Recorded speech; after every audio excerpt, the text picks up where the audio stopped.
மக்களே சுதாரித்துக் கொள்ளுங்கள். நாங்கள் எந்த ஜமாத்தும் இல்லை, நடுநிலையாய் இருப்போம் என்று யாரேனும் சொன்னால் அவர்களுக்கு முகத்திற்கு முகமாய் கேளுங்கள். அடே, அல்லாஹுவின் குர்ஆன் வசனத்தை, அல்லாஹுவின் தூதரின் வார்த்தையை குழி தோண்டி புதைப்பவர்களோடு கரம் கோர்க்கிறாயே, இது அநியாயம் இல்லையா? அக்கிரமம் இல்லையா? இதுதான் சத்திய பாதையா என்று கேளுங்கள்.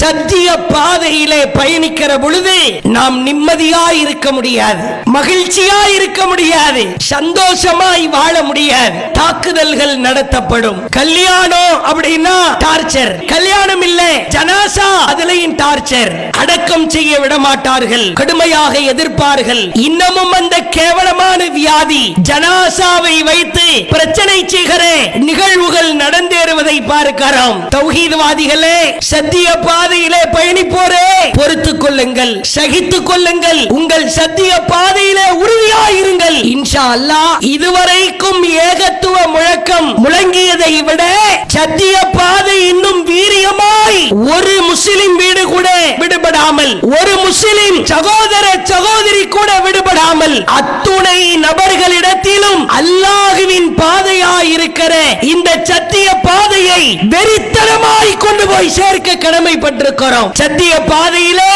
அமைப்பாய் ஜமாத்தாய் இயங்குகிற நாம் இந்த சத்திய பாதையிலே வாழ்ந்து ஜனாசா அடக்கம் இல்ல, கபிரிஸ்தான் தரமாட்டோம். உங்க வீட்லயும் பாட்டி இருக்கிறாங்க, தாத்தா இருக்கிறாங்க. பம்மாத்து மிரட்டல்கள் விட்டால் அந்த மிரட்டல்களை எல்லாம் குழி தோண்டி புதைத்து விட்டு சத்திய பாதையிலே வாழ்வோம், சத்திய பாதையிலேயே மரணிப்போம். அஸ்ஸலாமு அலைக்கும் வரஹ்மத்துல்லாஹி வபரகாத்துஹு. கண்ணியத்திற்குரிய எல்லாம் வல்ல ஏக இறைவனின் அடியார்கள்ல, தமிழ்நாடு தௌஹீத் ஜமாத் தஞ்சை பண்டாரவேடை கிளை சார்பாக இஸ்லாமிய மார்க்கத்தை அதன் பரிசுத்தமான வடிவத்தில் மக்களுக்கு மத்தியில் எடுத்துரைக்க வேண்டும் என்கிற உயரிய நோக்கத்தில் இந்த பிரச்சார நிகழ்ச்சி ஏற்பாடு செய்யப்பட்டிருக்கிறது. இந்த நல்ல தருணத்தில் சத்தியத்தை பின்பற்றுபவர்கள் யார் என்கிற தலைப்பு தேர்வு செய்யப்பட்டிருக்கிறது. உலகத்தில் ஏராளமான கொள்கைகள், கோட்பாடுகள், சித்தாந்தங்கள் இருந்தாலும் இறைவனால் அங்கீகரிக்கப்பட்ட பரிசுத்தமான மக்களின் வாழ்வியல் வழிகாட்டுதலுக்கு ஏற்ற ஒரு மார்க்கம் இஸ்லாமிய மார்க்கம் மட்டும்தான். இந்த இஸ்லாமிய மார்க்கத்தில் முஸ்லிம்களாக நம்மை இறைவன் வாழச் செய்திருக்கிறான் என்றால் இறைவன் நமக்கு பேருபகாரம் செய்திருக்கிறான் என்பதுதான் அதனுடைய உள்ளார்ந்த அர்த்தமாகும். இந்த இஸ்லாமிய மார்க்கத்தில் உண்மையான முஸ்லிம்களாக வாழ்கிற நாம் இறைவன் எவ்வாறு நம்மை வாழ்வதற்கு வழிகாட்டி இருக்கிறானோ அப்படிப்பட்ட தூய்மையான பரிசுத்தமான வாழ்க்கையை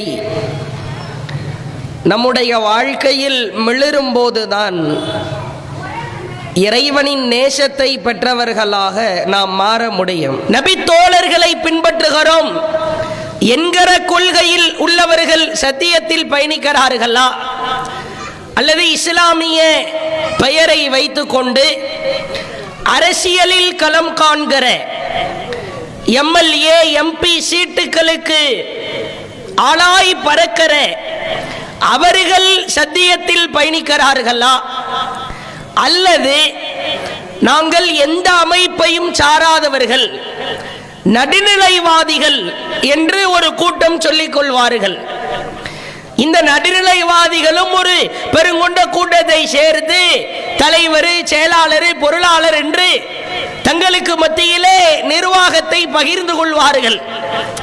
நாங்க ஒரு கூட்டம் எல்லாம் கிடையாது அப்படின்னு சொல்லிட்டே ஒரு கூட்டமா இருப்பாங்க. நாங்க ஜமாத் எல்லாம் கிடையாது, நடுநிலை கண்ணோட்டத்தோடு வாழ்பவர்கள் என்று சொல்லிக்கொண்டு அவங்களுக்கு ஒரு பேர் ஒன்று இருக்கும். என்னடா ஜமாத்தே கிடையாதுன்னு சொன்னீங்களே, ஒரு கூட்டமே இல்லைன்னு சொன்னீங்களே, கூட்டமா நிக்கிறீங்களே அப்படின்னு கேட்டா அவர்களும் ஒரு சாரார் இருக்கிறார்கள். இவர்கள் சத்தியத்தில் பயணிக்கிறார்களா? இது போன்ற கேள்வி கணைகள் நடுநிலையான பாமர மக்களிடம் வருவது இயல்புதான், வர வேண்டும். இப்பொழுது சத்தியத்தில் பயணிப்பவர்கள் யார்? தௌஹீது ஜமாத்து நிகழ்ச்சி தான் நடக்கிறது, மேடை போட்டிருக்கிறோம், உரை நிகழ்த்தி கொண்டிருக்கிறோம், நாங்கள் தான் சத்தியத்திலே பயணிக்கிறோம் என்று ஷாட்டு காலரை தூக்கிட்டு மாறுதட்டி கொண்டு சொல்லிக்கொண்டு செல்வதற்கு ஒன்றும் அல்லாஹ் எந்த பத்திரத்தையும் எழுதி கொடுக்கவில்லை. சத்தியத்தில் பயணிப்பவர்கள் யார்? சத்தியம் என்றால் என்ன? அது எப்படி இருக்கும்? அந்த பயணமும் பாதையும் அதனுடைய வீரியமும் எவ்வளவு ஆழமாய் இருக்கும் என்பது குறித்து அல்லாஹ் திருக்குரானில் தெளிவாய் பிரகடனப்படுத்துகிறான். இறைவனின் வாசகங்களை வைத்து உரசி பார்த்து அலசி பார்த்து ஆய்வு செய்து உண்மையில் சத்தியத்தில் பயணிப்பவர்கள் யார் என்பதை நடுநிலை கண்ணோட்டத்தோடு நாமே முடிவெடுத்துக் கொள்ளலாம். அல்லாஹ் திருக்குரானிலே சொல்லுகிறான், மன் கான யுரீது ஹர்ஸல் ஆகிரா நுரிது லஹு, யார் மறுமையின் விளைச்சலை விரும்புகிறாரோ, ஃபீ ஹர்ஸிஹி, அந்த விளைச்சலில் அவருக்கு நாம் மென்மேலும் அதிகப்படுத்துவோம். அடுத்து அல்லாஹ் சொல்கிறான், ஒமன் கான யுரீது ஹர்ஸத் துன்யா நுதீஹி, யார் இந்த உலக வாழ்க்கையின் விளைச்சலை விரும்புகிறாரோ அவருக்கு அதை நாம் அதிகப்படுத்துவோம். மின்ஹா வமா லஹு ஃபில் ஆகிரா மின் நஸீப், ஆனால் இந்த உலக வாழ்க்கையின் விளைச்சலை விரும்புவோருக்கு மறுமையில் எந்த பங்கும் இல்லை. அல்லாஹ் சொல்லுகிறான், சத்தியத்திலே பயணிக்க வேண்டுமானால் விருப்பு வெறுப்புகளை எல்லாம் களைந்து உலக ஆதாயங்களை எல்லாம் ஓரமாய் வைத்துவிட்டு மறுமைக்காக யார் வாழ்கிறாரோ அவர்தான் உண்மையான சத்திய பாதையை நேசிக்கிறார் என்று அல்லாஹ் பிரகடனப்படுத்துகிறான். வேறொரு வசனத்தில் அல்லாஹ் சொல்லுகிறான், சும்ம ஜஅல்னாக அலா ஷரீஅத்தின் மினல் அம்ரி, நபியே உமக்கு ஒரு வழிமுறையை ஏற்படுத்தி அதிலே உம்மை வாழச் செய்திருக்கிறோம். ஃபத்தபிஹா, அதை மட்டுமே பின்பற்றுவீராக. வலா தத்தபி அஹ்வா அல்லதீன லா யஅலமூன், அறியாதவர்கள், விளங்காதவர்கள், புரியாதவர்கள் மன இச்சையை பின்பற்றுகிறார்களே, அதை நீ பின்பற்றி விடாதே. சத்திய பாதைக்கு அல்லாஹ் டெஃபினிஷன் சொல்லுகிறான், விளக்கம் அளிக்கிறான். உனக்கான பாதை எது, அது எப்படி இருக்கும், அந்த பாதையின் வீரியத்தையும் விவேகத்தையும் அழகிய வழிமுறையையும் நான் உருவாக்கி இருக்கிறேன். அந்த பாதையை மட்டுமே நீ பின்பற்ற வேண்டும். மன இச்சை அடிப்படையில் தன்னுடைய மனம் போன போக்கில் யார் வாழ்கிறாரோ அப்படிப்பட்டவரின் வழியை நீ பின்பற்றி விடாதே என்று அல்லாஹ் ஆழமாய் உபதேசிக்கிறான். வேறொரு வசனத்தில் அல்லாஹ் சொல்லுகிறான், வஹுது இலா தையிபி மினல் கவுல் வஹுது இலா ஸிராத்தில் ஹமீத், முஹம்மதே தூய கொள்கையின் பக்கம் உமக்கு நாம் வழிகாட்டி இருக்கிறோம். வஹுது இலா ஸிராத்தில் ஹமீத், அது எப்படிப்பட்ட கொள்கை தெரியுமா? புகழுக்குரியவனும் மிகைத்தவனுமாகிய அல்லாஹ் உனக்கு பாதையை அமைத்து வழிகாட்டி இருக்கிறான். சத்திய பாதையை உருவாக்கியது அல்லாஹ். அப்படிப்பட்ட ஒரு மகத்தான புகழுக்குரியவனின் பாதையில் உனக்கு வழிகாட்டப்பட்டிருக்கிறது என்று அல்லாஹ் திருக்குரானில் தெளிவாக பிரகடனப்படுத்துகிறான். அதே போன்று அல்லாஹ் நபியை பார்த்து பேசச் சொல்கிறான். குல், நபியே நீங்கள் சொல்லுங்கள். ஆதிஹி சபீலி, இதுவே என்னுடைய நேரான வழி. அதுஉ இலல்லாஹ், நான் அல்லாஹ்வை நோக்கி உங்களை அழைக்கிறேன். அலா பஸீரத்தின் அன வ மனி தபஅனி, நானும் என்னை பின்பற்றுவோரும் தெளிவான ஆதாரத்திலே இருக்கிறோம். அல்லாஹ் பேசச் சொல்கிறான். நீ அழைப்பது அல்லாஹ்வின் பாதையை நோக்கியான அழைப்பு. நீங்களும் உங்களை யாரெல்லாம் பின்பற்றுகிறார்களோ அவர்களும் தெளிவான ஆதாரத்திலே இருக்கிறீர்கள். வசுபஹானல்லாஹ், அல்லாஹ் தூயவன். வமா அன மினல் முஷ்ரிகீன், நான் இணை வைப்போரிலிருந்து ஒருவராக இல்லை. அல்லாஹ்வின் தூதர் அவர்கள் மக்களுக்கு அழைப்பு விடுக்கிறார்கள். நான் உங்களை அழைக்கிறேனே, அது எப்படிப்பட்ட பாதை தெரியுமா? அல்லாஹ்வை நோக்கி அழைக்கிற பாதை, சத்தியத்தின் பாதை, ஏகத்துவத்தின் பாதை, சொர்க்கத்தின் பாதை. நானும் என்னை பின்பற்றியோரும் அந்த பாதையில் தெளிவான ஆதாரத்தின் அடிப்படையில் இருக்கிறோம் என்று மக்களிடத்திலே நீங்கள் பிரகடனப்படுத்துங்கள். அல்லாஹ் அறைகூவல் விடுக்க சொல்கிறான். சத்தியத்தின் பாதை என்பது மிக தெளிவானது. சத்தியத்தின் பாதை அல்லாஹ்வின் பாதை. அல்லாஹ் எவற்றையெல்லாம் சத்தியத்தின் பாதையாய் நபிக்கு கற்றுக் கொடுக்கிறானோ அவைகள்தான் சத்தியத்தின் பாதை. இப்பொழுது உங்களுடைய மனக்கண்களுக்கு முன்னால் கொண்டு வந்து நிறுத்துங்கள். எவ்வளவோ ஜமாத்தினர்கள் இருக்கலாம், அமைப்பினர்கள் இருக்கலாம், தௌஹீது ஜமாத் உட்பட இயக்கங்கள், ஜமாத்துக்கள், அமைப்புகள் நம்மூரிலோ வெளியூரிலோ தமிழகத்திலோ பல்கி பெருகிருக்கலாம். சத்தியத்தின் பாதைக்கான அளவுகோல் அல்லாஹ்வின் பாதையை நோக்கி யார் அழைக்கிறார்களோ, அல்லாஹ்வின் கொள்கையை யார் முழங்குகிறார்களோ, அல்லாஹ்வின் கொள்கை பிரகடனத்தை மக்களுக்கு மத்தியிலே யார் எடுத்துச் சொல்கிறார்களோ அவர்கள்தான் சத்திய பாதையிலே பயணிப்பவர்கள். இதற்கு மாற்றமாய், இதற்கு நேர்முரணாய் முன்னோரின் கொள்கை, பெரியாரின் கொள்கை, வழிவந்த நாதாக்கள் கொள்கை, சுகதாக்கள் கொள்கை, இமாம்களின் கொள்கை என்று எவர்களெல்லாம் அந்த பாதையிலே தடுமாறுகிறார்களோ, அந்த பாதையை சிதைக்கிறார்களோ, அந்த பாதைக்கு களங்கத்தை ஏற்படுத்துகிறார்களோ அவர்கள் அனைவரும் சத்தியத்திற்கான எதிரிகள். இதை அல்லாஹ் தெளிவுபடுத்துகிறான். இப்பொழுது வரிசையாய் பாருங்கள்.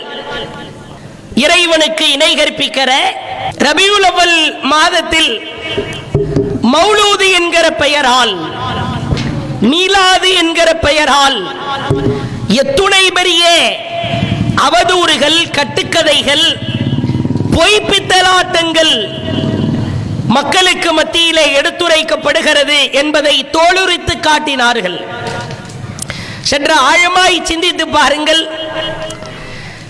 இறைவனுக்கு இணை கற்பிக்கிற காரியங்களில் இஸ்லாமிய சமூகம், முஸ்லிம் சமூகம் இன்னமும் மூழ்கி திளைப்பதை பார்க்கிறோம். இறைவனின் நேசரும் இறைவனின் நண்பருமாகிய இப்ராஹிம் நபி குறித்து அல்லாஹ் திருக்குரானில் 30க்கும் மேற்பட்ட இடங்களில் சொல்கிறான். வமா கான மினல் முஷ்ரிகீன், வமா கான மினல் முஷ்ரிகீன். இப்ராஹிம் தன் இறைவனுக்கு இணை கற்பித்தவராக இருக்கவில்லை. ஹனீஃபம் முஸ்லிமா, அவர் ஒரு பியூர் முஸ்லிமாய் திகழ்ந்தார். ஹனீஃப் என்கிற வார்த்தைக்கு பியூர், பரிசுத்தமான முஸ்லிம் என்று பொருள்.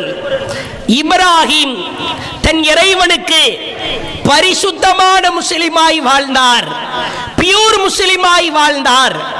களங்கம் ஏற்படுத்தாத, இறைவனுக்கு மாறு செய்யாத ஒரு அற்புதமான முஸ்லிமாய் வாழ்ந்தார் என்று திருக்குரானில் வழி நெடுகிலும் அல்லாஹ் பாடம் நடத்துகிறான். இஸ்லாமிய சமூக மக்களிடத்தில் இன்றளவும் கூட அவுலியாக்கள் மீது இருக்கிற பக்தி ஊட்டப்படுகிறது.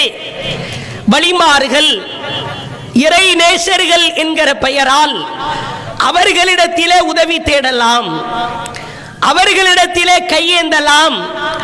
இய்யாக நஅ்புது, இறைவா உன்னையே வணங்குகிறோம், வ இய்யாக நஸ்தஈன், உன்னிடத்திலேயே உதவி தேடுகிறோம் என்கிற வசனத்தை சிதைக்கும் விதமாய் உன்னையே வணங்குவோம், ஆனால் உதவி தேடுவதோ உன்னுடைய படைப்பினரிடத்தில், நீ படைத்த படைப்புகளிடத்தில் உதவி தேடுவோம் என்கிற கொள்கை உடையவர்கள் முஸ்லிம்களில் கணிசமான மக்கள் வாழ்கிறார்கள்.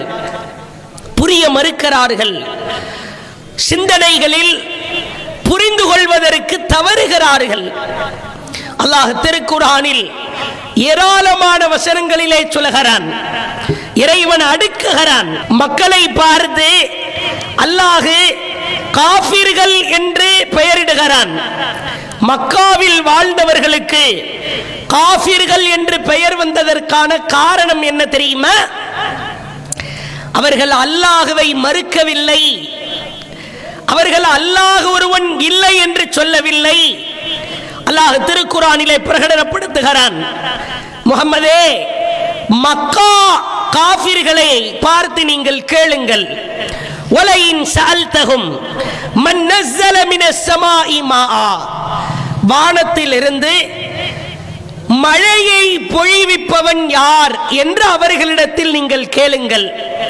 ஃபஅஹ்யா பிஹில் அர்ல மின் பஅதி மௌத்திஹா, அந்த மழை நீர் அருவியாய் ஆறாய் செத்த பூமிக்கு செல்லுகிறதே, அதை அனுப்புவது யார் என்று நீங்கள் மக்கா காஃபிர்களிடத்திலே கேட்டால் அவர்கள் சொல்லுவார்கள், லயகூலுன்னல்லாஹ், அல்லாஹ் என்று சொல்லுவார்கள். காஃபிர், மக்கா காஃபிர் அவனுடைய பெயர். வானத்திலிருந்து மழையை பொழிவிப்பது யார், வறண்ட நிலத்திற்கு அதை அனுப்புவது யார் என்று கேட்டால் அல்லாஹ் என்று மக்கா காஃபிர் சொல்லுவானாம். அல்லாஹ் மழையை தருகிறான் என்று இன்றைய முஸ்லிம்களும் சொல்லுகிறோம். ஆனால் அவனுக்கு வைக்கிற அல்லாஹ் வைத்திருக்கிற பெயரோ காஃபிர். ஏன்? அல்லாஹ் சொல்லுகிறான், குலில் அல்ஹம்துலில்லாஹ், அல்ஹம்துலில்லாஹ்னு சொல்லிக்கங்க. அவன் வாயிலிருந்து இந்த பதில் வந்ததை பார்த்து அல்ஹம்துலில்லாஹ்னு சொல்லுங்க. பல் அக்ஸருஹும் லா யஅகிலூன், என்றாலும் அவர்களில் அதிகமானோர் விளங்க மறுக்கிறார்கள். வானத்திலிருந்து மழையை பொழிவிப்பது யார்? அல்லாஹ். ஆனால் அல்லாஹ் அவனுக்கு சூட்டுகிற பெயரோ காஃபிர். அல்லாஹ் வேறொரு வசனத்திலே சொல்கிறான், வலையின் சஅல்தஹும் மன் ஹலகஸ் ஸமாவாதி வல் அர்ல், வானங்களையும் பூமியையும் படைத்தது யார் என்று அவரிடத்திலே கேட்டால், மக்கா காஃபிர்களிடம் கேட்டால், லயகூலுன்ன, அவர்கள் கூறுவார்கள், ஹலகஹுன்னல் அஸீஸுல் அலீம், மிகைத்தவனும் அறிந்தவனுமாகிய, மிகைத்தவனும் அறிந்தவனுமாகிய அல்லாஹ் என்று கூறுவார்கள். வானத்தை படைத்தது யார், பூமியை படைத்தது யார் என்று மக்கா காஃபிர் என்று பெயர் சூட்டப்பட்ட அந்த கூட்டத்தாரிடம் கேட்டால் அல்லாஹ் என்பானாம். ஆனால் அல்லாஹ் அவனுக்கு சூட்டுகிற பெயரோ காஃபிர். ஏன்?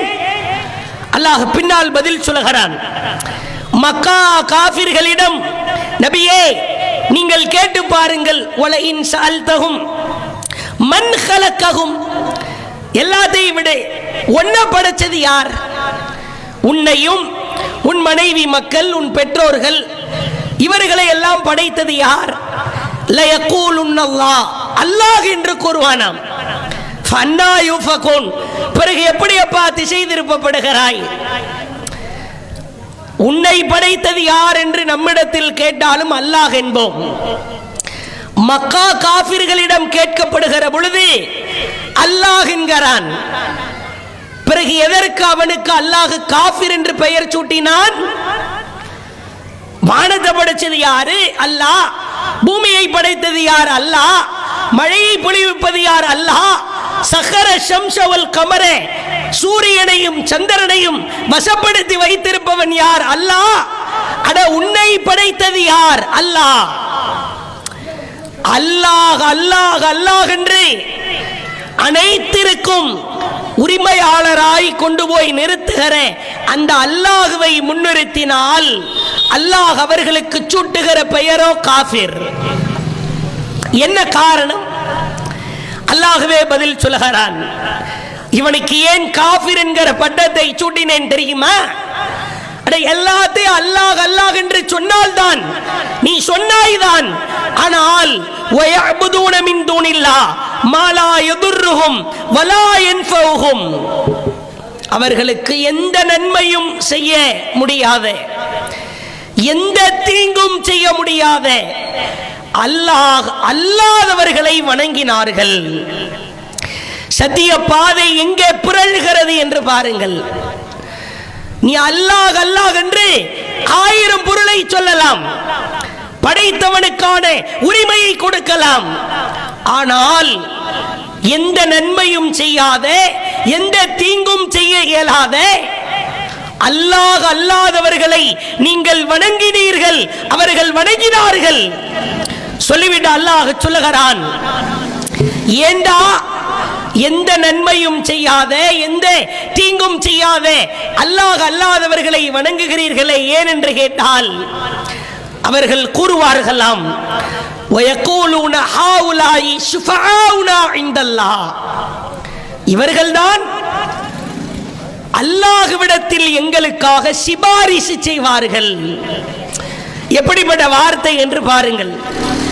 குல் அத்துனப்பிஊனல்லாஹ் பிமா லா யஅலமு ஃபிஸ் ஸமாவாதி வலா ஃபில் அர்லி, வானத்தில் இருப்பவையும் பூமியில் இருப்பவையும் அறிந்த அல்லாஹ்விற்கு நீ பாடம் கற்றுக் கொடுக்கிறாயா? இவர்கள் சிபாரிசு செய்வார்கள் என்று உனக்கு கற்றுக் கொடுத்தது யார்? அவர்களுக்கு அல்லாஹ் காஃபிர் என்கிற பட்டத்தை, அவப்பெயரை சூட்டியதற்கான காரணம் இவர்கள் எங்களுக்காக சிபாரிசு செய்வார்கள். ஏன் தர்காவிற்கு செல்கிறீர்கள்? அவுலியாவிடத்தில் ஏன் கையேந்துகிறீர்கள்? அதற்கு முஸ்லிம்களிடத்தில் இருந்து வருகிற பதில், இவர்களை நாங்கள் அல்லாஹ் என்றோமா? இவர்கள்தான் அல்லாஹ் என்று எங்கேயாவது நாங்கள் சொல்லி இருக்கிறோமா? இல்லை. இந்த அப்துல் காதர் ஜீலானி, இந்த ஷாஹுல் அமீது பாதுஷா, இந்த பெயரில் இருக்கிற அவுலியா எங்களுக்காக மறுமையில் அல்லாஹ்விடத்தில் சிபாரிசு செய்வார். சேம் டிட்டோ கொள்கை தான். மக்கா காஃபிர் எந்த கொள்கையை சொன்னானோ அதே கொள்கையை புரளுகிற முரட்டுத்தரமான மோசமான பாதையிலே பயணித்துக் கொண்டிருக்கிற முஸ்லிம்கள் கடைபிடிப்பதை பார்க்கிறோம்.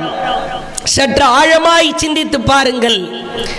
இவர்கள் எங்களுக்காக இறைவனிடத்திலே சிபாரிசு செய்வார்கள் என்று சொன்னதற்காக அல்லாஹ் அவர்களுக்கு சூட்டிய பெயர் காஃபிர். அவுலியா எங்களுக்கு மறுமையிலே சிபாரிசு செய்வார் என்று முஸ்லிம்களில் யாரேனும் ஒருவர் சொன்னால் அவருக்கு அல்லாஹ் எந்த பெயரை சூட்டுவான் என்பதை ஆழமாய் புரிந்து கொள்ள கடமைப்பட்டிருக்கிறோம். சத்திய பாதை அப்படியே தடுமாறுகிறது. அல்லாஹ் திருக்குர்ஆனிலே பேசுகிறான், மா கதருல்லாஹ ஹக்க கதரிஹி, அவர்கள் அல்லாஹ்விற்கு செலுத்த வேண்டிய கண்ணியத்தை முறையாய் செலுத்தவில்லை. அவர்கள் அல்லாஹ்வை கண்ணியப்படுத்தவில்லை, அல்லாஹ்வை கேவலப்படுத்தி விட்டார்கள் என்று அல்லாஹ் கடுமையாய் பேசுகிறான். நபிகளார் சொன்னார்கள், மனிதர்களிலேயே, மனித படைப்புகளிலேயே மிக மோசமானவர்கள் யார் தெரியுமா? ஃபஉலாயிக ஷிராருல் ஹல்க் இன்தல்லாஹி யௌமல் கியாமா, மனித படைப்புகளிலேயே மறுமையில் மிக கேவலமானவன் யார் என்று சொன்னால், அல்லாஹ் படைத்த ஒரு நல்லவர் உலகத்திலே வாழ்ந்து மரணிக்கிற பொழுது அவருடைய அடக்கத்தலத்தை வணக்கத்தலமாய் மாற்றி அதிலே விழா எடுப்பது, கொண்டாடுவது, வேறு ஏதேனும் காரியங்களை செய்வது, இத்தகையவர்கள் மனித படைப்புகளில் மிகவும் கேடுகட்டவர்கள் என்று அல்லாஹ் தன் தூதர் மூலமாய் எடுத்து சொல்கிறான். ஷிராருல் ஹல்க், மனித படைப்புகளிலேயே கெட்டவர்கள், மோசமானவர்கள். உன் ஊரிலே ஒரு நல்லவர் வாழலாம். அந்த நல்லவரை, தொழுகையாளியை, தர்ம சிந்தனை கொண்டவரை அவர் மரணித்ததற்கு பிறகு அவருக்காக விழா கொண்டாடுவாயா? அவருக்காக தர்காவிலே கந்தூரி உருஸ் எடுப்பாயா? அவரிடத்திலே போய் கையேந்துவாயா? படைப்புகளில் கேடுகட்ட படைப்பு என்று அல்லாஹ் கடுமையாய் விமர்சிக்கிறான். நீங்கள் சத்திய பாதை எவ்வளவு தடுமாறி நிற்கிறது என்று பாருங்கள். சுன்னத் வல் ஜமாத் என்கிற பெயர்தான். பெயருக்கேற்ற பாதை உண்டா? பெயருக்கேற்ற கொள்கையாவது இருக்கிறதா? நீங்கள் பார்க்கலாம், அவுலியாக்கள் என்கிற பெயரால் ஒவ்வொரு ஊர்களிலும் சூட்டப்பட்டிருக்கிற பெயர்களை பார்க்கலாம். அல்லாஹ் திருக்குரானில் சொன்னான் தானே, மா கதருல்லாஹ ஹக்க கதரிஹி, அவர்கள் அல்லாஹுவை கண்ணியப்படுத்த வேண்டிய விதத்தில் கண்ணியப்படுத்தவில்லை என்று சொன்னான் தானே. அல்லாஹுவை எப்படியெல்லாம் இழிவுபடுத்துகிறார்கள் என்று பாருங்கள். அவுலியாக்கலாம், அவுலியாக்கள் பெயர்கள், அவுலியாக்களிடத்திலே உதவி தேடுகிறோம். ஒவ்வொரு ஊர்களிலும் ஒவ்வொரு அவுலியாக்கள், அவர்களை புகழ்கிறோம், விழா கொண்டாடுகிறோம் என்று விமர்சையாய் நிகழ்ச்சி நடத்துவதை பார்க்கிறோம். அதிலே கட்டிமஸ்தான் அவுலியா என்கிறார்கள். பொறையாறுல பொதக்குடி சட்டிமஸ்தான் அவுலியா என்று ஒருவர் இருக்கிறாராம், பொதக்குடியிலே. அதே போன்று தொண்டியில மலுங்கு சாஹிப் தர்கா என்று ஒன்று இருக்கிற மோனகுரு மஸ்தான். தஞ்சாவூர்ல கொரங்கு மஸ்தான் அவுலியா என்கிற பெயரில் இருக்கிறார்கள், விழா எடுக்கிறார்கள். இதே தஞ்சையில் அனுமான அவுலியா. நான் இந்த தஞ்சாவூர், திருவாரூர், மயிலாடுதுறை இதை சுற்றி இருக்கிற பெயர்களை மட்டும் சொல்லுகிறேன். தமிழகத்தில் எல்லா அவுலியாக்கள் பெயர் பட்டியலும் இருக்கிறது. தஞ்சையை சுற்றி இருக்கிற பெயர்களை மட்டும் சொல்லுகிறேன், கேளுங்கள். தஞ்சாவூர்ல அணிப்பிள்ளை அவுலியா. இதே தஞ்சாவூர்ல அதிகமான மக்கள் முஸ்லிம்கள் வெளிநாட்டு பயணம் செல்வார்கள். அதனால அவரு பேர்ல பாஸ்போர்ட் அவுலியான்னு ஒருத்தர் இருக்கிறார். பாஸ்போர்ட்டை எடுத்துக்கொண்டு அவுலியாவின் முன்னால் வைத்து வெளிநாட்டு பயணம் செல்வர். அதே போன்று பாருங்கள், மாமரத் அவுலியா நீலவல்லி என்கிற பகுதியில் இருக்கிற. அதே போன்று பூதகேணி, சிதம்பரம் பக்கத்தில் பூதகேணி என்ற ஒரு பகுதி இருக்கிறது. குழந்தை பிள்ளை அவுலியா என்கிற பெயர்ல ஒரு அவுலியா இருக்கிறார். கிள்ளை காட்டு ராஜா அவுலியா சிதம்பரத்தில். அதே போன்று பாருங்கள், காத்தாடி அவுலியா, சந்தூக்கு அவுலியா. அதே போன்று கொடிக்கால் பாளையத்தில் பிரேக்ஷா அவுலியான்னு ஒருவர் இருக்கிறாராம். எதுவுமே பொய் அல்ல, கட்டுக்கதை அல்ல, இன்னமும் இயங்கிக் கொண்டிருக்கிற அவுலியாக்களின் பட்டியல் தான். அதே போன்று பார்க்கலாம், கூத்தாநல்லூர்ல கோட்டு மூசா அவுலியா. இதே கூத்தாநல்லூர்ல அப்பா ராவுத்தர் அவுலியா என்று ஒருவர் இருக்கிறாராம். அதே போன்று பார்க்கலாம், கொடிக்கால் பாளையத்தில் ஜஹான்ஷா அவுலியா, திருவாரூர் கொடிக்கால் பாளையம். காட்டப்பா அவுலியா, புலியடி அவுலியா திருவாரூரை சுற்றி இருக்கிறேன்.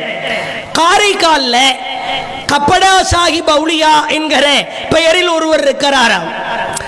கிட்டத்தட்ட பட்டியல் நீண்டு கொண்டே செல்கிறது. வெறுமனே ஒரு தஞ்சை, திருவாரூர், மயிலாடுதுறை மாவட்டங்களில் இருக்கிற அவுலியாக்களின் பெயர்களை பட்டியல் போட்டாலே நீண்டு செல்வதை பார்க்கிறோம். அல்லாஹ்வை கண்ணியப்படுத்துகிறோமா? அல்லாஹ்வை கண்ணியப்படுத்த வேண்டிய விதத்திலே கண்ணியப்படுத்துகிறார்களா? இது போன்ற அவுலியா என்று பெயரை சூட்டுவதாக இருந்தால் இவர்களுக்கு அதிகாரம் கொடுத்தது யார்? அல்லாஹ் கொடுத்தானா? அல்லாஹ் திருக்குர்ஆனில் 25 நபிமார்களின் பெயரை குறிப்பிட்டு இவர்களெல்லாம் என்னுடைய நேசர்கள் என்கிறான். இப்ராஹிம் நபி அல்லாஹ்வின் அவுலியா, இஸ்மாயில் நபி அல்லாஹ்வின் அவுலியா, மூசா நபி அல்லாஹ்வின் அவுலியா, யூசுப், யூனுஸ், ஈசா, யாக்கூப், ஆதம், இத்ரீஸ், நூஹ், லூத் அலைஹிஸ்ஸலாம் இவர்கள் எல்லாம் அல்லாஹ்வின் அவுலியாக்கள்.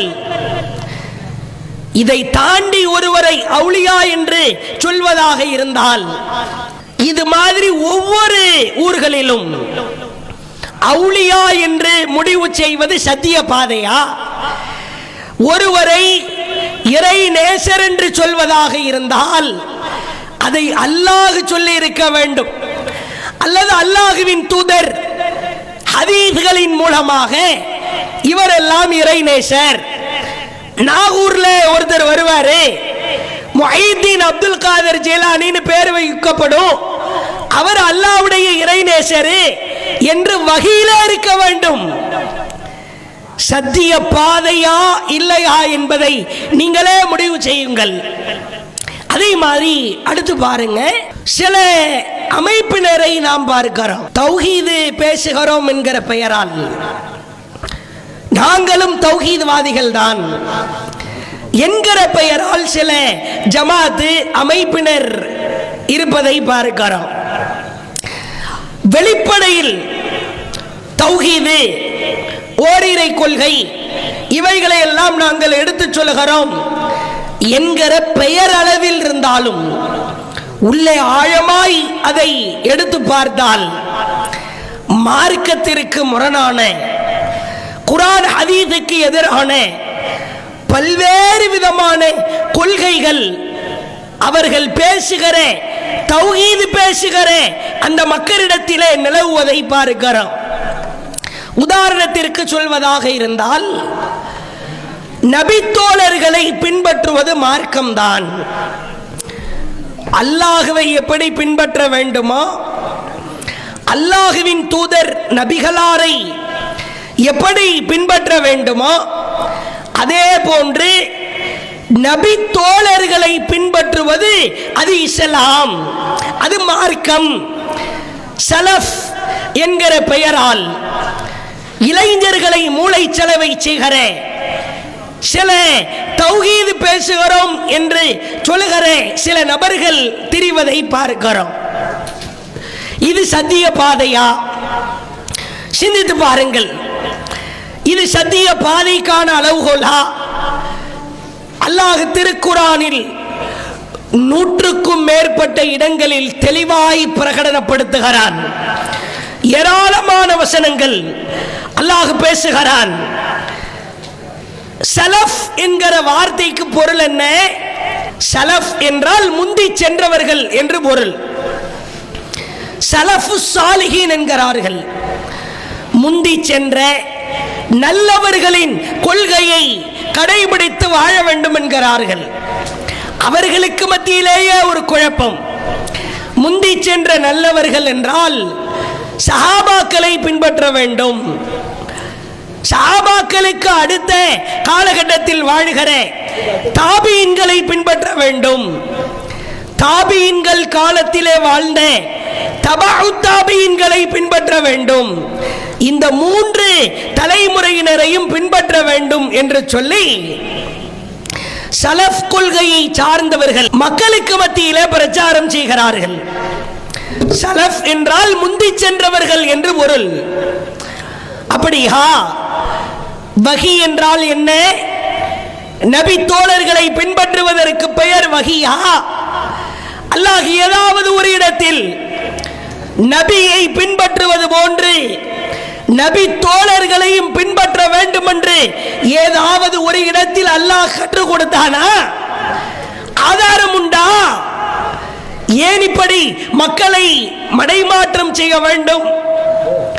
சத்திய பாதையிலிருந்து மக்களை வழிகெடுப்பதற்கான வேலை இது.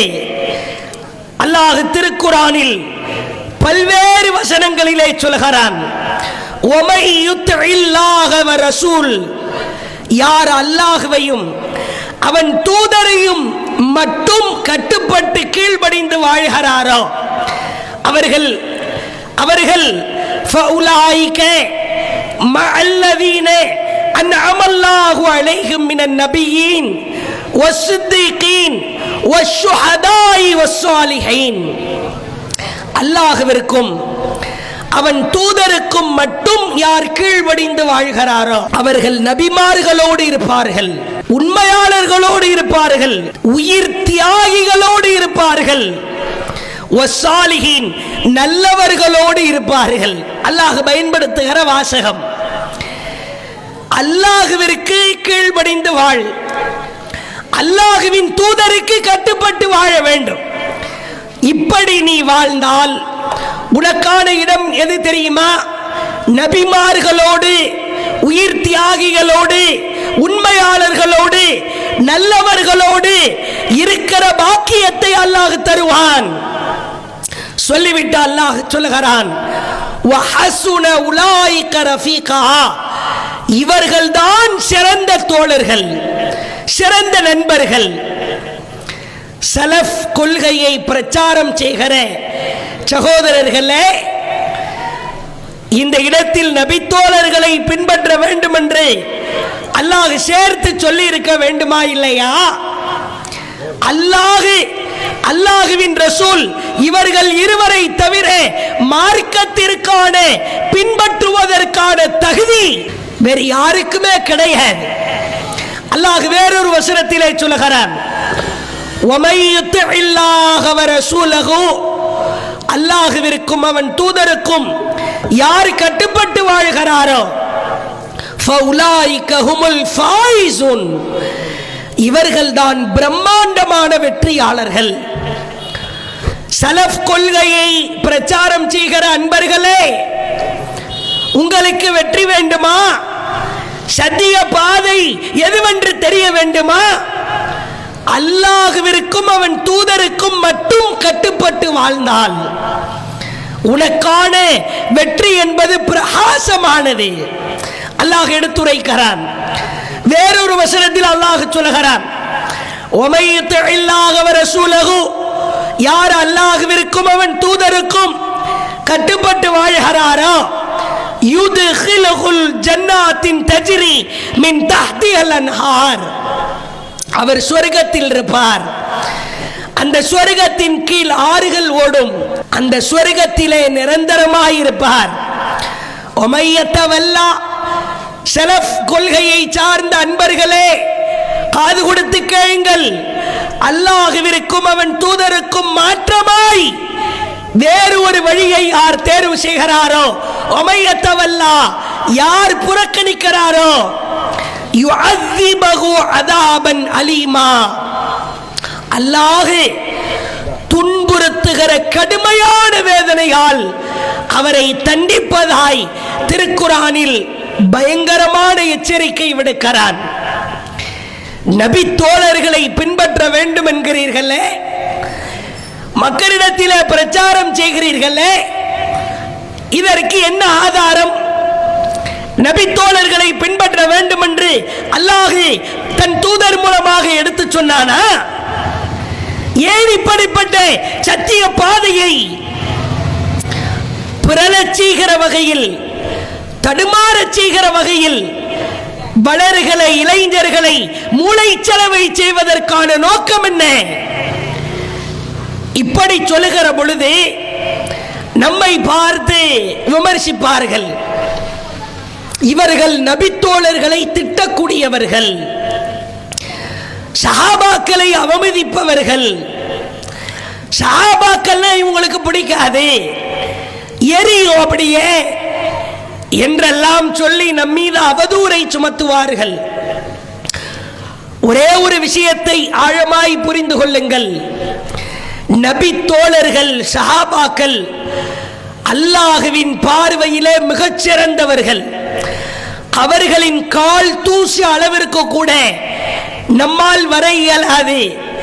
எவன் நபி தோழர்களை திட்டுகிறானோ, எவன் சஹாபாக்களை விமர்சிக்கிறானோ அவன் கேடுகட்டவன், பாவி, அவன் செல்லுமிடம் நரகமாகத்தான் இருக்கும்.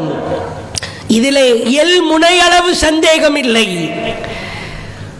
நபி தோழர்கள் சிறந்தவர்கள் என்பதற்காக, நபி தோழர்கள் பாக்கியம் பொருந்தியவர்கள் என்பதற்காக அவர்களை பின்பற்ற வேண்டுமா? கேள்வி அதுதான். அவர்கள் சிறந்தவர்கள், அமல்களிலே சிறந்தவர்கள், தான தர்மத்திலே சிறந்தவர்கள், உயிரை கொடுத்ததிலே சிறந்தவர்கள், குடும்பம் குடும்பமாய் தியாகம் செய்தார்கள், அதுவெல்லாம் சரிதான். அவர்கள் சிறந்தவர்கள் என்பதற்காக அவர்களை பின்பற்ற வேண்டும் என்று குர்ஆனிலோ ஹதீஸிலோ ஒரே ஒரு ஆதாரம் இருக்கிறதா? இளைஞர்களே, வாலிபர்களே, சலஃப் கொள்கையை சார்ந்தவர்கள் நபித்தோழர்களை பின்பற்ற வேண்டும் என்று கொள்கையை மக்களுக்கு மத்தியிலே பிரகடனப்படுத்துபவர்கள் உங்களிடத்திலே வந்தால் ஒரே ஒரு கேள்வியை கேளுங்கள். நபி தோழர்களை பின்பற்ற வேண்டும் என்று குர்ஆனில் இருந்து ஒரே ஒரு ஆதாரத்தை காட்டுங்கள். அல்லது அல்லாஹ்வின் தூதர் மார்க்க விஷயத்தில், வஹி விஷயத்தில் என்னை எப்படி பின்பற்றுகிறீர்களோ அதற்கு சற்றும் குறைவில்லாத வகையில் நபி தோழர்களை நீங்கள் பின்பற்றி ஆக வேண்டும் என்று அல்லாஹ்வின் தூதர் சொன்ன ஒரே ஒரு செய்தியை காட்டுங்கள் என்று கேளுங்கள். சவாலாய் சொல்கிறோம், பிரகடனப்படுத்துகிறோம். நபி தோழர்களை மார்க்க விஷயத்திலே அல்லாஹ்வுடைய ரசூல் அவர்களை எப்படி பின்பற்றுகிறோமோ அதே போன்று மார்க்க விஷயத்தில் நபி தோழர்களை பின்பற்ற வேண்டும் என்று சொல்வது பகிரங்கமான வழிகேடு. சத்திய பாதையை படுகுழிக்குள் தள்ளுகிற அந்த அற்புதமான பாதைக்கு களங்கம் ஏற்படுத்துகிற வழிகேடு. இதை ஆழமாய் புரிந்து கொள்ளுங்கள். நபி தோழர்களை பின்பற்ற வேண்டும் என்கிறார்கள். குர்ஆன், ஹதீஸ் இதை தாண்டி நபி தோழர்களின் கூற்று மார்க்கம் தான் என்கிறார்கள். சஹீஹ் புகாரியில, சஹீஹ் முஸ்லிமிலே பதிவு செய்யப்பட்ட ஒரு செய்தி, ஒரே ஒரு சாம்பிள். இப்னு மஸ்ஊத் என்கிற ஒரு மிகப்பெரும் சஹாபி, கல்வி கடல். இப்னு மஸ்ஊத் ரலியல்லாஹு அவர்களுக்கு நிகராக நாமெல்லாம் வரவே முடியாது. அவர்களின் கால் தூசி அளவிற்கு கூட வர இயல.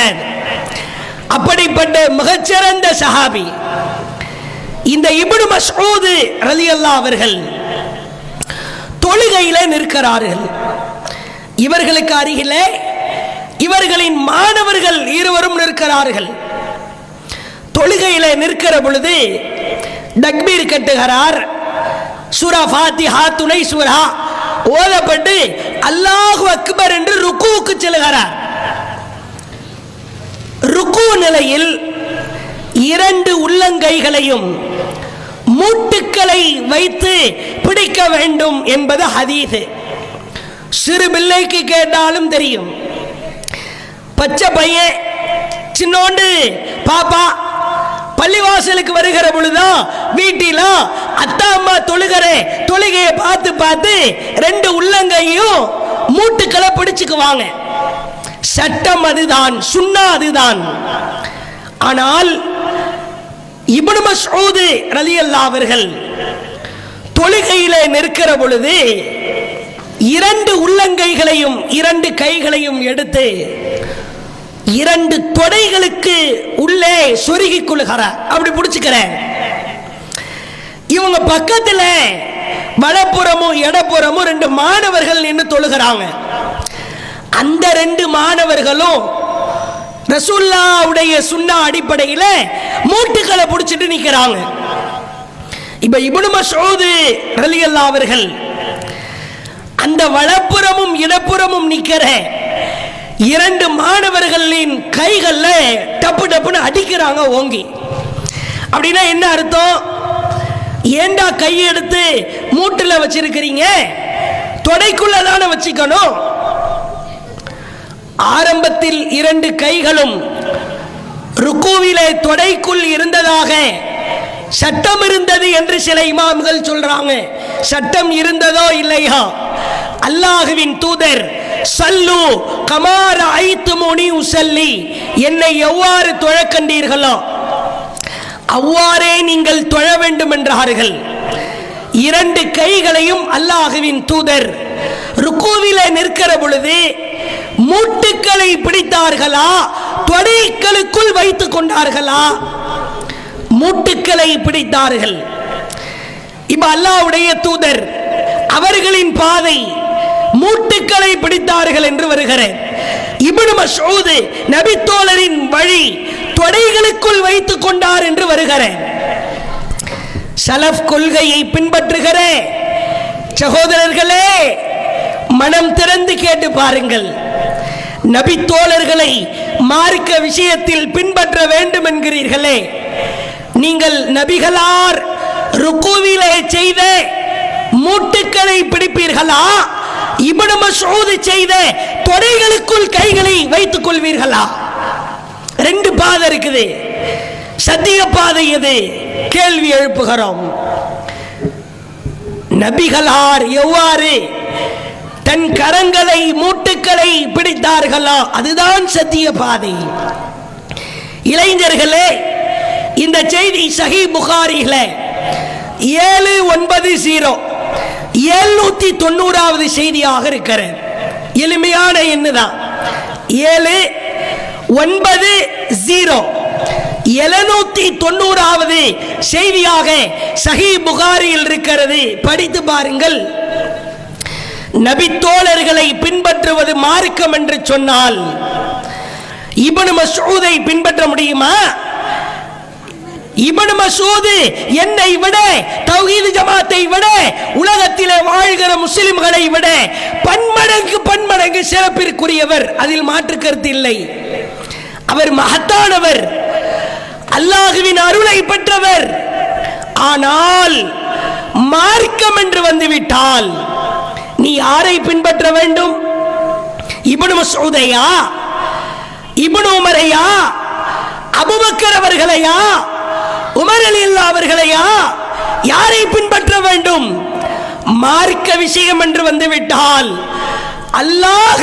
அல்லாஹ்வின் தூதரை தவிர வேறு யாரையும் நாம் வழிகாட்டியாய், வாழ்வியல் வழிமுறையாய் எடுத்துக்கொள்ள கூடாது என்பதுதான் இஸ்லாத்தினுடைய ஆழமான வகையின் கருத்து. சத்திய பாதை எதுவென்று உங்களுக்கு உங்கள் கரத்திலே சமர்ப்பித்திருக்கிறோம். அதுவல்லாமல் இன்னும் பல்வேறு விதமான குழப்பத்தை ஏற்படுத்துகிற கூட்டத்தார் நமது ஊரிலும் சரி, தமிழகத்திலும் சரி புற்றுநோயாய் பரவி கொண்டிருப்பதை பார்க்கிறோம். தஜ்ஜால் வந்துவிட்டான். யாஜூஜ் மாஜூஜ் என்கிற அந்த கூட்டத்தார்கள் எல்லாம் வந்து விட்டார்கள். 2050 உலகமே அழிஞ்சு போயிரும். ரூபாய் நோட்டு பயன்படுத்துறது ஹராமே. இப்படி ஏதோ சூப்பர் என்கிற பெயரால் முஸ்லிமோடு ஒரு பெயரை சேர்த்துக்கிறாங்களே, ஆனா ஆக ஒஸ்டா கொள்கையாக இருக்கிறது. சூப்பர்னு வைக்கிறதுக்கு தகுதியே இல்லை. தஜ்ஜால் வந்து விட்டானாம். யாஜூஜ் மாஜூஜ் கூட்டம் உலகத்திலே வாழ்கிறது. எங்கப்பா வாழுதுன்னு கேட்டா, வெள்ளையா இருக்கிறவ எல்லாருமே யாஜூஜ் மாஜூஜ் தான். வெள்ளையா இருக்கிறது ஒரு குத்தமா? உங்கள் பாக்கெட்டிலே கையிலே ரூபாய் நோட்டு இருக்கிறதா? ஆம் இருக்கிறது. நீங்கள் ஹராமான காரியத்தை செய்றீங்க. நீ எப்படி வீடியோ போடுற? நீ எப்படி சோத்துக்கு என்ன பண்ற? இல்ல நான் ஜிபே பண்ணிக்கிறேன், அது மட்டும் பண்ணலாமா? ரூபா நோட்டு இருந்தா ஹராமாம். இங்கிலாந்துல வாழ்ற, பிரான்ஸ்ல வாழ்ற வெள்ளையா இருக்கிற கூட்டம் எல்லாம் யாஜூஜ் மாஜூஜாம். அதாவது நம்மால் இளைஞர்கள் அவனுக்கு இந்த பப்ஜி, ஃப்ரீ ஃபயர் இந்த மாதிரி ஒரு கிரிட்டிக்கலான கேம் விளையாண்டு மார்க்கத்தில் எவனாவது புதுசா ஒன்ன சொன்னா வாயை பொளந்து அப்படியே ஏத்துக்கிறானே. ஒரு ஆக்ஷன் பிலிம் மாதிரி சடார் சடார்னு துப்பாக்கி எடுத்து சுடணும், சவுண்டு கேட்கணும், ஒரு விதமா ஒரு பொம்மையை கார்ட்டூனா காட்டணும். இப்படி யாராவது இவன் தான் தஜ்ஜாலை பார்த்த ஜசாசா என்ற உயிரினம் இதுதான் அப்படின்னு ஏதோ ஒரு தலைவிரி கோலமா முடிய விரிச்சு போட்டுட்டு ஒன்னு ஆட விட்டு அதை நம்பிடுறானே. சமகாலத்தில் இளைஞர்கள் சத்திய பாதையை விட்டு வெகுவாய் வழிகட்டு போவதை பார்க்கிறோம். இறுதியாய் பாருங்கள், மார்க்கத்தில் இஸ்லாத்தில் இந்த நடுநிலை என்பது இல்லவே இல்லை. நடுநிலை, நீங்க எந்த ஜமாத்து இல்லனா நடுநிலையான நடுநிலைவாதி, அது நடுநிலைவாதி அல்ல, நடுநிலை வியாதி. ஜமாத்து நடத்துவார்கள், யாரு திருமணம் முடிச்சு கேட்டாலும் நாங்கள் தப்தரை கொடுப்பதற்கு தயாராக இருக்கிறோம், பிரச்சனையே இல்லை. ஓ திருமணத்தில் நீ வரதட்சணை வாங்கினாலும் சரி வாங்காவிட்டாலும் சரி, பெண் வீட்டிலே சீர்வரிசை வாங்கினாலும் சரி, பெண் வீட்டிலே சாப்பாடு போடப்பட்டாலும் சரி, இதெல்லாம் நாங்க கண்டுக்க மாட்டோம். நாங்க நடுநிலையா இருப்போம். தேவைப்பட்டா எங்க கிட்ட திருமண பதிவு புத்தகத்தை வாங்கி பதிவு செய்து கொள். இந்த மாதிரி சிலரும் இருப்பதை பார்க்கிறோம். ஒன்றை புரிந்து கொள்ளுங்கள், அல்லாஹ்வின் மார்க்கத்தில் வெட்டு ஒன்று எது இஸ்லாமோ அது கண்ணாடி கோப்பைகள் போன்று டம்ளர்கள் போன்று உடைத்து உறுதியாய் சொல்ல வேண்டும், அதுதான் இஸ்லாம். அல்லாஹ் திருக்குர்ஆனிலே சொல்லுகிறான், உமக்கு ஏவப்பட்டதை தயவுதாட்சண்யமின்றி சொல்லிவிடு. நான் இந்த ஏகத்துவ கொள்கையை எடுத்து சொன்னால் மிரட்டப்படுவேனோ? என் வீட்டிலே 80 வயது தாத்தா இருக்கிறாரே, 85 வயது பாட்டி இருக்கிறாரே, நடக்க முடியாத நிலையில் இருக்கிறாரே, படுத்த படுக்கையில் இருக்கிறாரே, அவர்களின் மரணம் சமீபத்தில் இருப்பது போன்று ஒரு தோற்றம் தெரிகிறதே. நான் ஏகத்துவத்தை ஓங்கி முழங்க சொன்னால், சத்திய பாதையிலே பயணித்தால் ஜனாசாவை அடக்க இடம் தர மாட்டார்களோ என்கிற அச்சம் பலரிடத்திலே நிலவுகிறது. இல்ல பல பேர் வேடிக்கையாவே சொல்றாங்க, தாத்தா பாட்டி எல்லாம் அள்ளி போட்டதுக்கு பிறகு நாம ஏகத்துவத்தை ஃபாலோ பண்ணிக்கலாம்டா, அது வரைக்கும் கொஞ்சம் பொறுமையாயிரு. பார்க்கலாம், சமீபத்திலே நேற்றைய தினம் மரணம் பார்க்கலாம். மரணம் என்பது யாருக்கு முந்தி யாருக்கு பிந்தி என்றிருக்கிறதா?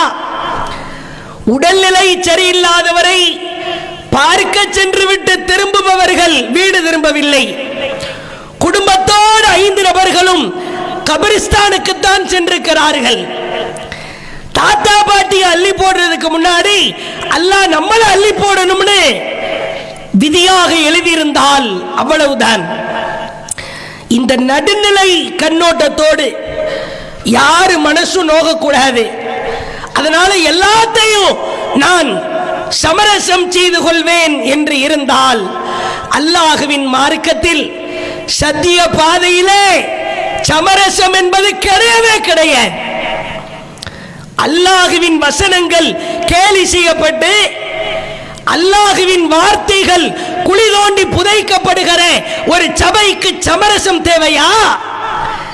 அப்படிப்பட்ட திருமணத்தை நடத்தி வைக்கலாமா? சிந்திக்க மாட்டீர்களா? நான் நடுநிலைவாதி, என் பெயர் தௌஹீது தான். ஆனால் அத்தியவாதியோடு கைகோர்ப்பது, அவர்கள் செய்கிற இணை வைப்பு காரியத்தை தடுக்க மாட்டார்கள், தர்காவை எதிர்த்து பேச மாட்டார்கள், மௌலூதை எதிர்த்து குரல் கொடுக்க மாட்டார்கள், ஏகத்துவத்தை ஓங்கி முழங்க மாட்டார்கள். கேட்டால் தௌஹீதாம். இதற்கு பெயர் தௌஹீதா? அல்லாஹ் திருக்குர்ஆனில் மிக தெளிவாய் சொல்கிறான். அற்புதமான வாசகம்.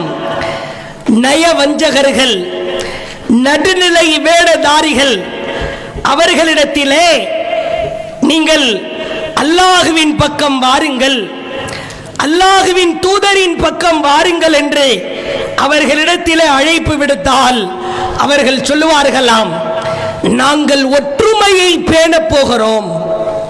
அல்லாஹ் குர்ஆனிலே சொல்கிறான்.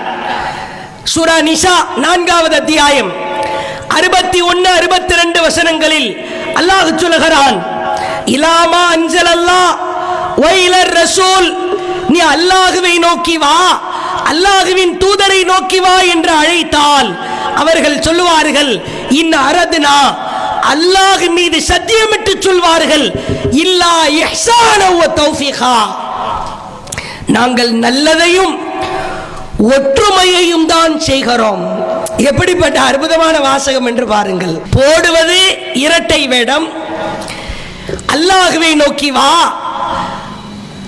அல்லாஹ்வின் தூதரை நோக்கி வா என்று அழைப்பு விடுத்தால், இல்ல இல்ல நாங்க நல்லதுதான் செய்யறோம், எல்லாத்துக்கும் கல்யாணம் பண்ணி வைக்கிறோம், ஒற்றுமையை இந்த ஊர்ல பாதுகாக்க போறோம். எது ஒற்றுமை? வரதட்சணைக்கு ஒன்றாய் நிற்பதற்கு பெயர் ஒற்றுமையா? வட்டி வாங்குபவனுக்கு துணை நிற்பது ஒற்றுமையா? அப்பட்டமாய் கேவலமாய் பெண் வீட்டிலே சீர்வரிசையை வாங்குவதற்கு பெயர் ஒற்றுமையா?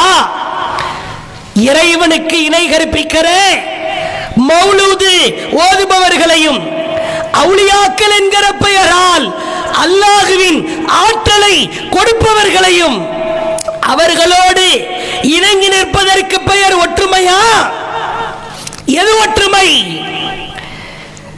மக்களே, சுதாரித்துக் கொள்ளுங்கள்.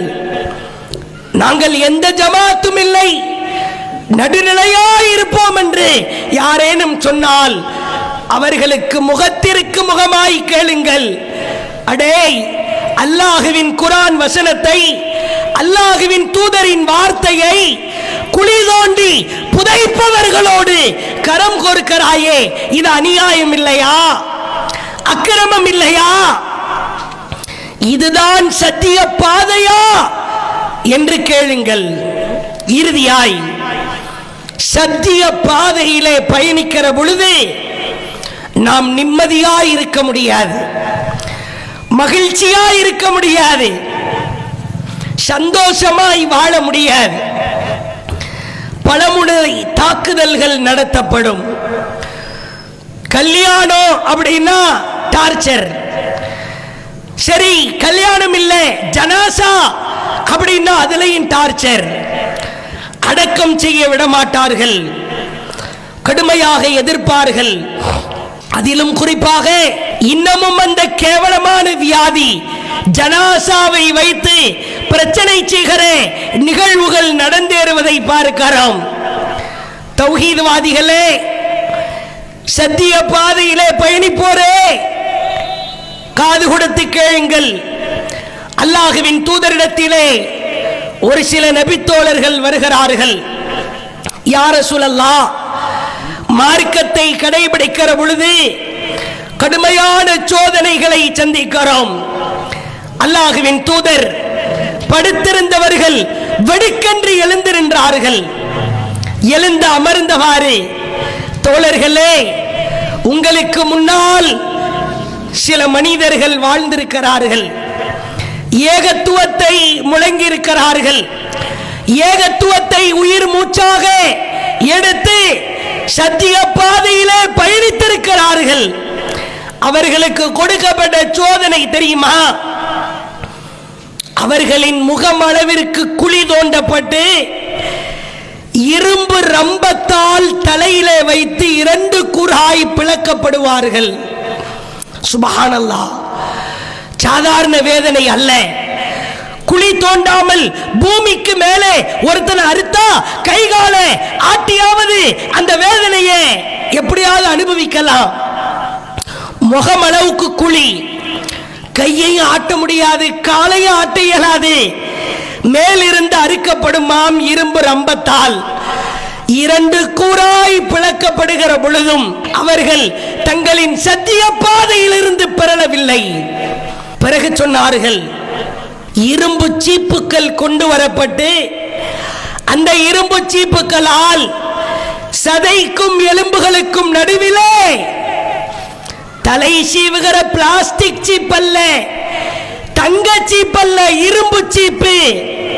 அந்த இரும்பு சீப்புக்களால் எலும்புகளுக்கும் சதைக்கும் நடுவிலே அப்படியே கோதுவார்கள். ரத்தம் அப்படியே கொட்டும், சதைகள் அப்படியே கிழிக்கப்படும். இந்த நேரத்தில் கூட தங்களின் சத்திய பாதையில் இருந்து அவர்கள் பிறழவில்லை. பிறகு இரும்பாலான சட்டை, ரேமண்ட் பிராண்ட் ஷர்ட் அல்ல, லூயிஸ் பிலிப்பி ஷர்ட் அல்ல, வேன் ஹூசன் ஷர்ட் அல்ல, இரும்பாலான சட்டை அது மேனியிலே அணிவிக்கப்பட்டு பாலைவன மணலிலே கயிறுகளால் கட்டப்பட்டு சுடு மணலிலே சூரிய வெயிலிலே அப்படியே போடப்படுவார்கள். கொதிக்கும், கொந்தளிக்கும், உடலிலே இருக்கிற தோள்கள் எல்லாம் உருக ஆரம்பிக்கும், கடுமையான வேதனை. இந்த நேரத்தில் கூட அவர்களின் சத்திய பாதையிலிருந்து அவர்களை இந்த சோதனைகள் எல்லாம் பெறச் செய்யவில்லை. பொறுத்துக் கொள்ளுங்கள், சகித்துக் கொள்ளுங்கள், உங்கள் சத்திய பாதையிலே உறுதியாயிருங்கள் என்று அல்லாஹ்வின் தூதர் அந்த நபித்தோழர்களுக்கு உபதேசம் சொன்னார்கள் என்கிற செய்தியை பார்க்கிறோம்.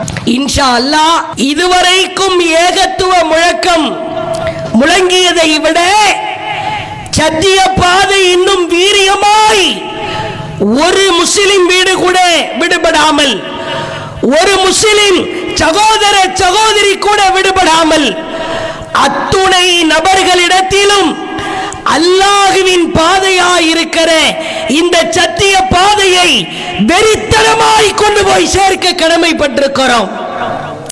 அப்படிப்பட்ட சத்திய பாதையிலே அமைப்பாய் ஜமாத்தாய் இயங்குகிற நாம் இந்த சத்திய பாதையிலே வாழ்ந்து ஜனாசா அடக்கம் இல்லை, கபிரிஸ்தான் தரமாட்டோம். உங்க வீட்லயும் பாட்டி இருக்கிறாங்க, தாத்தா இருக்கிறாங்க, இப்படி யாராவது பம்மாத்து மிரட்டல்கள் விட்டால் அந்த மிரட்டல்களை எல்லாம் குழி தோண்டி புதைத்து விட்டு உள்ள உறுதியை நாம் ஏற்படுத்த வேண்டும். யார் நடுநிலையாய் சத்தியத்திற்கு மாற்றமான பாதையிலே பயணிக்கிறார்களோ அவர்களை எல்லாம் அடையாளம் காண வேண்டும்.